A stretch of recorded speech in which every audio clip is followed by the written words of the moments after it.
மழை காலத்தில் எந்த வகையான உணவுகளை சாப்பிடக்கூடாது, அப்படி சாப்பிட்டா என்ன வகையான உடல் பிரச்சனைகள் ஏற்படும் அப்படின்றத பற்றி தான் இந்த பதிவில் நாம் தெரிஞ்சுக்க போகிறோம்.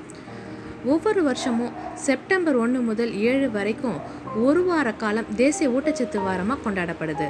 இந்த வாரத்தின் நோக்கமே சரியான உணவு மற்றும் ஊட்டச்சத்துக்களின் முக்கியத்துவத்தை மக்களுக்கு உணர்த்துவது தான்.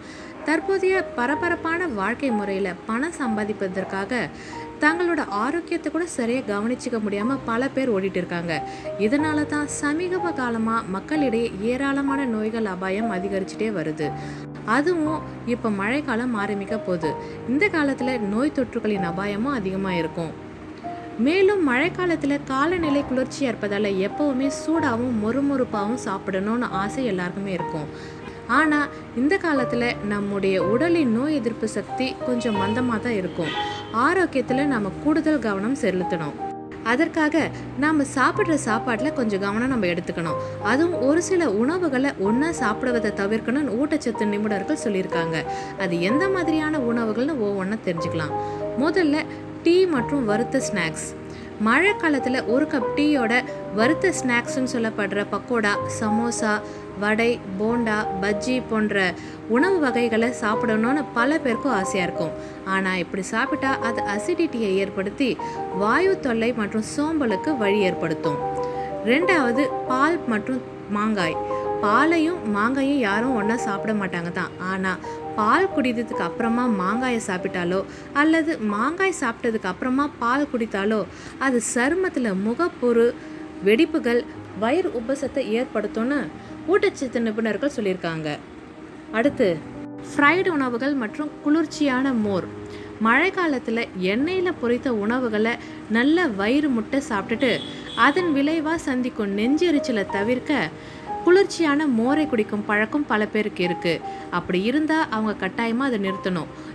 ஏன்னா அது கொழுப்பை உடம்புல அதிக அளவில் ஏற்படுத்தும். அதோட செரிமான பிரச்சனையை ஏற்படுத்தும். அடுத்து, பருப்பு வகைகள் மற்றும் குளிர்ந்த தயிர். மழை காலத்தில் பருப்பு வகைகளை சாப்பிட்டதுக்கு அப்புறமா குளிர்ச்சியான தயிர் சாப்பிடுவதை தவிர்க்கணும். இல்லாவிட்டால் அது செரிமானத்தை மெதுவாக்கி வயிறு உபசத்தையும் மோசமாக்கிடும். அடுத்து, பழங்கள் மற்றும் சாப்பாடு. மழை காலத்தில் மதிய வேளையில் ஃபுல் மீல்ஸ் சாப்பிட்டதுக்கு அப்புறமா பழங்கள் சாப்பிடுவதையும் நம்ம தவிர்க்கணும்.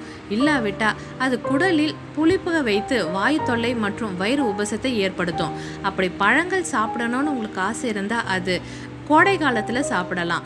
கோடை காலத்தில் சாப்பாடு சாப்பிட்டதுக்கு அப்புறமா பழங்கள் சாப்பிட்டா சீக்கிரமாகவே செரிமானம் ஏற்படும். ஆனால் மழை காலத்தில் செரிமானம் ஏற்பட கொஞ்சம் டைம் ஆகும். அதனால் மழை காலங்களில் ஃபுல் மீல்ஸ் சாப்பிட்டதுக்கு அப்புறமா பழங்கள் சாப்பிடுவதை நம்ம நிறுத்தணும். அடுத்தது, பால் மற்றும் வாழைப்பழம். பாலுடன் வாழைப்பழத்தை சேர்த்து சாப்பிடும் பழக்கம் இருந்தால் மழை காலத்தில் மட்டும் அதை சாப்பிடவே கூடாது. இல்லாவிட்டால் அது செரிமானத்தை மெதுவாக்கி வயிறு உபசத்தை ஏற்படுத்தி சைனஸ் பிரச்சனை தீவிரமாக்கிடும். அடுத்து, மீன் மற்றும் தயிர்.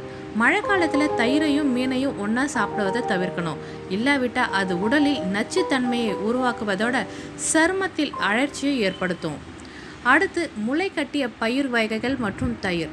முளை கட்டிய பயிர்களோட தயிரையும் சேர்த்து சாப்பிடுவது உடலுக்கு குளிர்ச்சியை ஏற்படுத்தும்.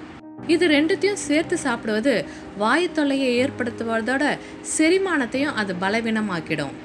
அடுத்து, பழைய சாதம் மற்றும் தயிர். மழை காலங்களில் பழைய சாதத்தோட தயிரையும் சேர்த்து சாப்பிடுவதை நம்ம நிறுத்தணும். ஏன்னா மழை காலத்தில் பழைய சாதம் நம்ம சாப்பிடுவதால் குடல் தொற்று ஏற்படும் அபாயம் அதிகரிக்கும். அதனால் மழை காலத்தில் சாப்பிடுவதை தவிர்க்கிறது நல்லது. அடுத்து, தர்பூசணி மற்றும் பிற உணவுகள். தர்பூசணியை எப்போவுமே தனித்து தான் சாப்பிடணும். மற்ற உணவுகளோடு சேர்த்து சாப்பிடக்கூடாது. அப்படி சாப்பிட்டா அது நொதித்தலுக்கு வழி ஏற்படுத்தி வயிற்றுப்போக்கையும் ஏற்படுத்திடும். என்ன வியூவர்ஸ், மழை காலத்தில் எது போன்ற உணவுகளை நம்ம சாப்பிடக்கூடாதுன்னு தெரிஞ்சுட்டு இருப்பீங்க. அதனால் இது போன்ற உணவுகளை நம்ம தவிர்த்துட்டு மற்ற ஆரோக்கியமான உணவுகளை சாப்பிட்டு நம்ம எல்லோருமே நலமோடு வாழலாம். இந்த பதிவு உங்களுக்கு பிடிச்சிருந்தால் லைக் பட்டன் அழுத்துங்க. மற்றவங்களுக்கும் பயனுள்ளதாக இருக்கணும்னு நினச்சிங்கன்னா ஷேர் பண்ணுங்கள். மறக்காமல் சப்ஸ்கிரைப் பண்ணுங்கள். நன்றி.